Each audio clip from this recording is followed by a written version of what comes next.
నమస్కారం, సుఖీభావ్కు స్వాగతం. ఈరోజు సుఖీభావ్లో ఎండాకాలం ఏం తినాలి, ఎలా తినాలి, అధిక సంతానంతో అమ్మ గుండెకు ముప్పు, వేసవిలో కాస్మెటిక్స్ వాడకం ఎలా ఉండాలి, పరిమితంగా మద్యం ఆరోగ్యానికి మంచిదా, తరచూ మూత్రం ఏదైనా జబ్బా, ఇంకా హెల్త్ టిప్. ఎండాకాలంలో అయితే తినే తిండి, తాగే నీరు అన్నీ చల్లగా ఉండాలని కోరుకుంటాం. సీజన్ మార్పులకు అనుగుణంగా మన ఆహారపు అలవాట్లు కూడా మారిపోతూ ఉంటాయి. ఈ వేసవిలో మన ఆహారాన్ని భేషుగ్గా ఉంచుకునేందుకు ద్రవాహారాల్ని ఎక్కువగా తీసుకోవడంతో పాటు వండుకునే ఆహారాల విషయంలోనూ కొన్ని ప్రత్యేక జాగ్రత్తలు తీసుకోవాలని చెప్తారు నిపుణులు. వేసవిలో మన ఆహారపు అలవాట్లు ఎలా ఉండాలో ఇప్పుడు తెలుసుకుందాం.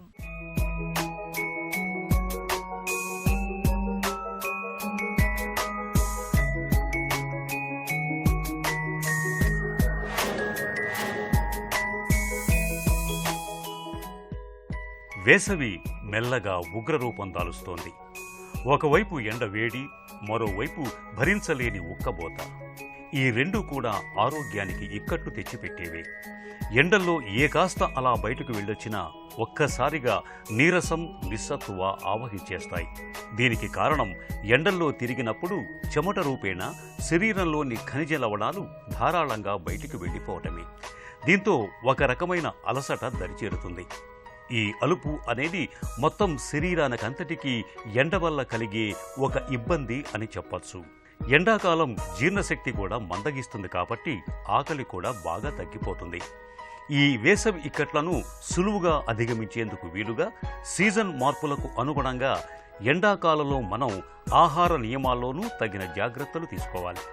ముఖ్యంగా ద్రవాహారాల్ని, తేలికగా అరిగే పదార్థాల్ని తరచుగా తీసుకుంటూ ఉండాలి. వేసవికాలం వచ్చింది. ఇప్పుడు మనం ఎలాగ ఆహార జాగ్రత్తలు తీసుకోవాలన్నది చాలా ఇంపార్టెంట్. ఈ వేసవికాలంలో ఎండ చాలా ఎక్కువగా ఉంటుంది. అందువలన మనకి శరీరంలో ఉన్న నీరు బయటికి పోతూ ఉంటుంది. ఇటు మూత్రంలో కానీ లేకపోతే చెమటలో కానీ ఏదో రకంగా మనకి శరీరంలో నీరు తగ్గిపోవడం వలన మనకి చాలా రకాలు అంటే వడదెబ్బ కొట్టడం, డీహైడ్రేషన్కి వెళ్ళడం ఇలాంటివన్నీ వస్తూ ఉంటాయి. అవి జాగ్రత్త పడడానికి వేసవికాలంలో రెగ్యులర్గా ఉన్న ఆహార పదార్థాలు కొన్ని మార్పు చేసి మనం తినే ఆహారంలో కొన్ని మార్పులు చేసుకోవడం చాలా మంచిది. మొట్టమొదటిగా ఏంటంటే నీరు చాలా ఎక్కువగా తాగాలి. ఈ కనీసం 2 నుంచి 3 లీటర్ల వరకు తాగుతూ ఉండాలండి. అది ఏ రూపంగా అన్నా ఉండొచ్చు. ఇటు చారు కానీ, మజ్జిగ కానీ, లేకపోతే ఏమైనా వండే వస్తువులు పల్చటి వస్తువులుగా కానీ, లేకపోతే నీళ్ళగా కానీ వాడుతూ ఉండొచ్చండి. ఇప్పుడు ఈ నీళ్ళ దగ్గర మీకు ముఖ్యంగా చెప్పేది ఏంటంటే, ఈ నీళ్లు తాగుతూ ఉన్నప్పుడు సాధ్యమైనంత మటుకు ఫ్రిడ్జ్లో పెట్టిన నీళ్లు తాగుతుంటే దాహం అప్పటికప్పుడు దాహం తీరుతుంది, కానీ మళ్ళీ దాహం వస్తూనే ఉంటుంది. అది మన శరీరానికి అంత ఎక్కువగా ఉపయోగపడుతుంది.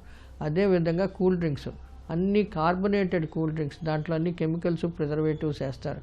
అలాంటి కూల్ డ్రింక్స్ తాగితే దానికి మన శరీరానికి పోషక విలువలు ఏమీ ఇవ్వదు, దానికి హానికరమే జరుగుతూ ఉంటుంది.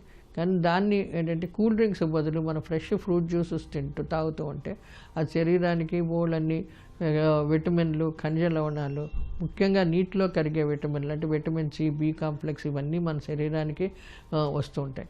సో ఈ వేసవి కాలంలో ఏంటంటే మనకి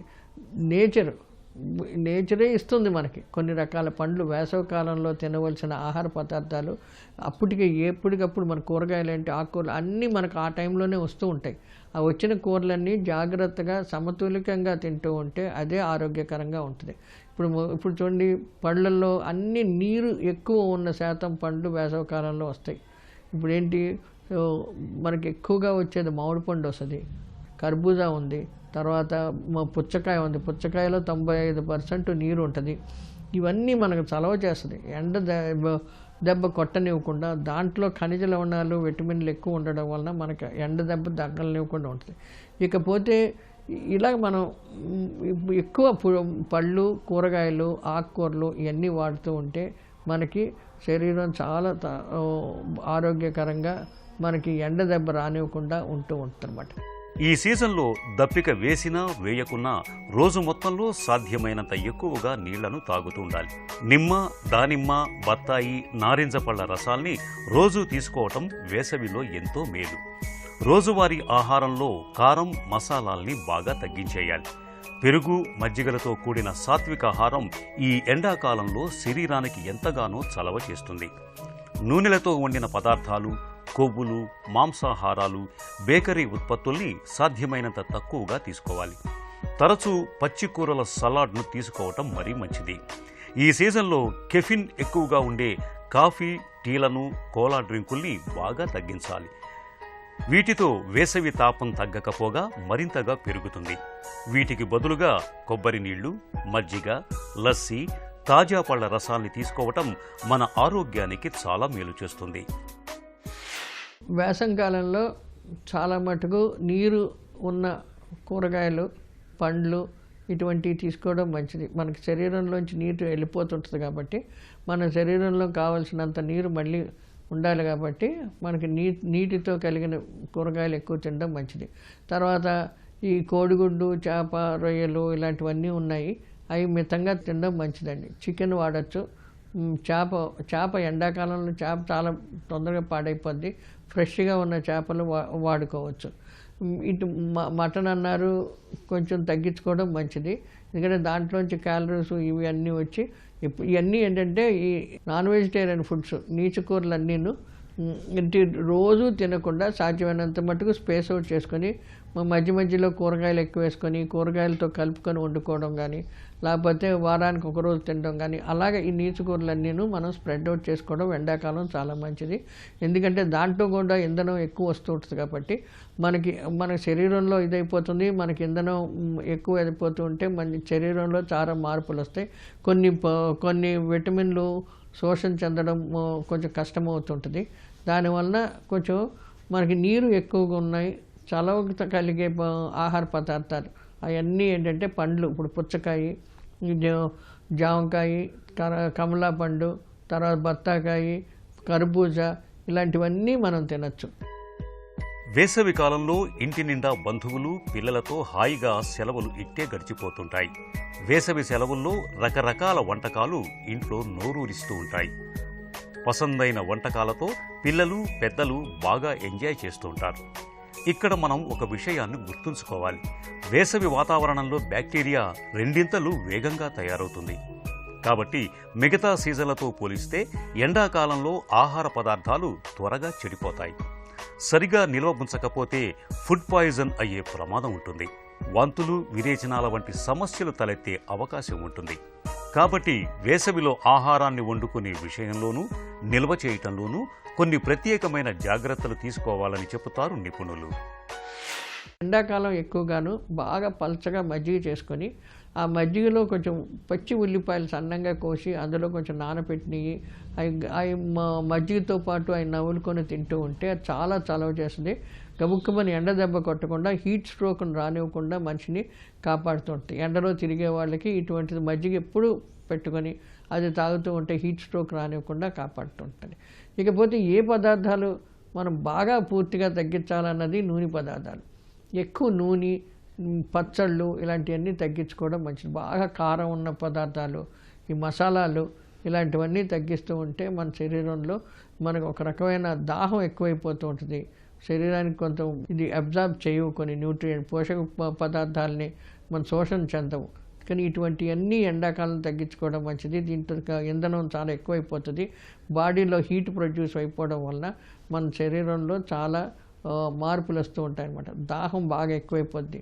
మంచినీళ్ళు ఎంత తాగినా మనకు సరిపడకపోవచ్చు. ఇలాంటివన్నీ తగ్గించుకోవాలనుకుంటే మనం నూనెలో వేయించిన పదార్థాలు, వెన్న, నెయ్యి అటువంటివి ఉన్న పదార్థాలు చాలా మటుకు తగ్గించుకోవడం మంచిదండి. వేసవిలో ఆరోగ్యానికి ప్రధాన శత్రువులు రెండే. ఒకటి ఎండ, రెండోది ఉక్కబోత. వీటిని తట్టుకోవటానికి వీలుగా రోజువారీ ఆహారంలో తగిన మార్పులు చేసుకోవాలి. రోజు మొత్తంలో ద్రవాహారాల్ని ఎక్కువగా తీసుకోవటంతో పాటు ఆహారంలో తేలికగా జీర్ణమయ్యే పదార్థాలు ఉండేలా చూసుకోవాలి. అలాగే వ్యాయామం, నిద్ర, వస్త్రధారణ విషయంలోనూ ప్రత్యేకమైన జాగ్రత్తలను తీసుకోవటం ద్వారా వేసవిని హాయిగా గడిపేయచ్చు. హెల్త్ న్యూస్ మీకోసం.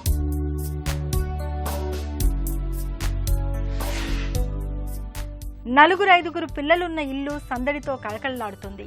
కానీ నలుగురు అంతకు మించి పిల్లల్ని కన్నా అమ్మ గుండెకు మాత్రం సమస్యల బెడద పెరుగుతుందని హెచ్చరిస్తున్నారు అమెరికా పరిశోధకులు. అధిక సంతానాన్ని కన్న తల్లుల్లో ధమనులు గట్టిపడతాయని అమెరికన్ కాలేజ్ ఆఫ్ కార్డియాలజీకి చెందిన పరిశోధకులు ఒక అధ్యయనంలో గుర్తించారు. దీనికి తోడు ఎక్కువ సంతానం పొందిన మహిళల్లో కొలెస్ట్రాల్ స్థాయిలు పెరగడంతో పాటు రక్త ప్రసరణలోనూ మార్పులు చోటు చేసుకుంటున్నట్లు అధ్యయనంలో తేలింది. ఇవన్నీ అమ్మ గుండెకు ముప్పును పెంచేవే. కాబట్టి ఇద్దరు పిల్లలకు మాత్రమే పరిమితం కావడం అమ్మ ఆరోగ్యానికి అన్ని విధాలా మంచిదని నిపుణులు చెబుతున్నారు. తీవ్రమైన వేడి, ఉక్కపోత వాతావరణంలో మన చర్మమంతా ఒకటే చెమ్మగా, జిడ్డుగా ఉంటుంది. ఇలాంటి పరిస్థితిలో సౌందర్య సామాగ్రి వాడకంలో సరైన జాగ్రత్తలు తీసుకోకపోతే వాటిలోని రసాయనాల మూలంగా మన చర్మానికి చిక్కులు పెరిగే ప్రమాదం ఉంది. వేడి, ఉక్కపోతలకు క్రీమ్లు, లోషన్లు, ఇతరత్ర కాస్మెటిక్స్ రసాయనాలు లేనిపోని ఉపద్రవాల్ని తెచ్చిపెడుతూ ఉంటాయి. ఈ నేపథ్యంలో వేసవిలో క్రీమ్లు, లోషన్లు, సెంట్లు, డియోడ్రెంట్ల వంటి కాస్మెటిక్స్ వాడకంలో ఎలాంటి జాగ్రత్తలు తీసుకోవాలో ఇప్పుడు తెలుసుకుందాం.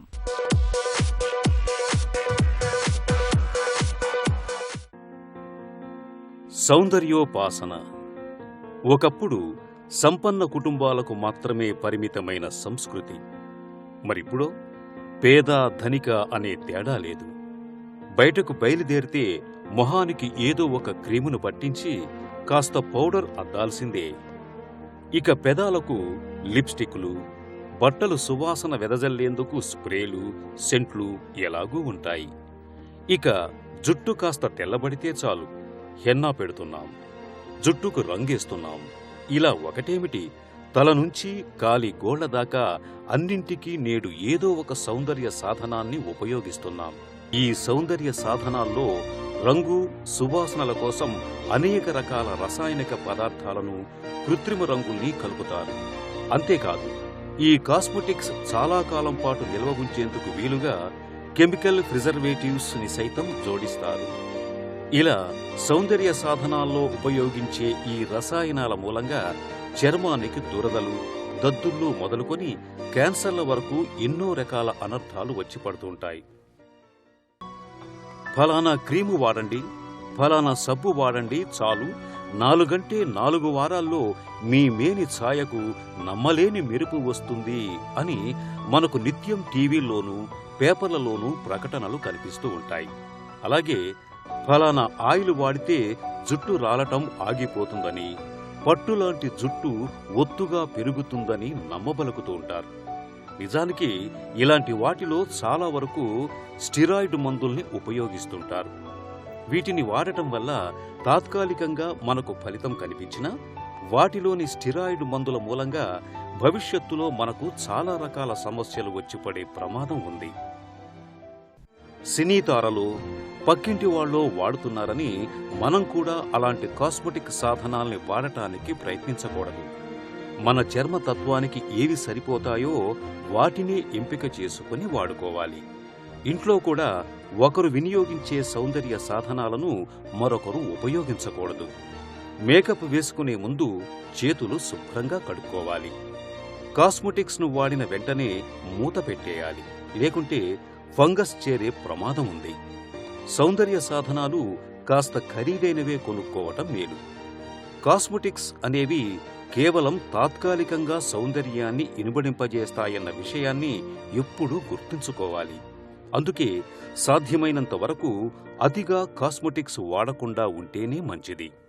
మద్యపానం చెడ్డదే, అందులో సందేహం లేదు. కానీ తక్కువ మోతాదులో నిత్యం తీసుకుంటే దానివల్ల ఎలాంటి దుష్ఫలితాలు ఉండవని, పైగా ఆరోగ్యానికి మంచిదనే నమ్మకం మనలో చాలా మందిలో కనిపిస్తుంది. ఈ నమ్మకంతోటే నిత్యం 1 పెగ్గు 2 పెగ్గులు తీసుకోవడానికి అలవాటు పడుతూ ఉంటారు. మరి little amount of alcohol is good for health అన్న నానుడిలో నిజమెంత?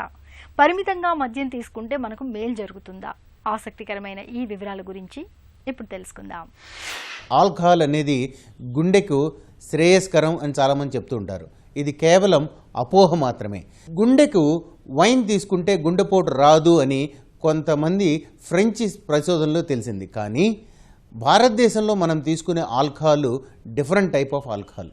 అంతేకాకుండా ఆల్కహాల్తో పాటు మన వారు తీసుకునే ఆహార పదార్థాలు కానివ్వండి, జీవన శైలి కానీ పూర్తిగా పాశ్చాత్య దేశాలకు భిన్నం. కాబట్టి ఆల్కహాల్ కొద్ది మోతాదులో తీసుకుంటే గుండెకి మంచి చేస్తుందంటము కేవలం అపోహ మాత్రమే. తరచూ మూత్రానికి వెళ్లాల్సి వస్తుంటే షుగర్ జబ్బు మొదలైందేమోనన్న సందేహం మనసును పట్టి పీడిస్తుంటుంది. అతిమూత్రం అనేది షుగర్ జబ్బు సంకేతమైనప్పటికీ అన్ని సందర్భాల్లోనూ అతిమూత్రాన్ని మధుమేహ వ్యాధికి చిహ్నంగా భావించలేమని చెప్తారు డాక్టర్లు. అతిమూత్ర వ్యాధికి కారణాలు, చికిత్స, నివారణ మార్గాల గురించి డాక్టర్ని అడిగి ఇప్పుడు తెలుసుకుందాం.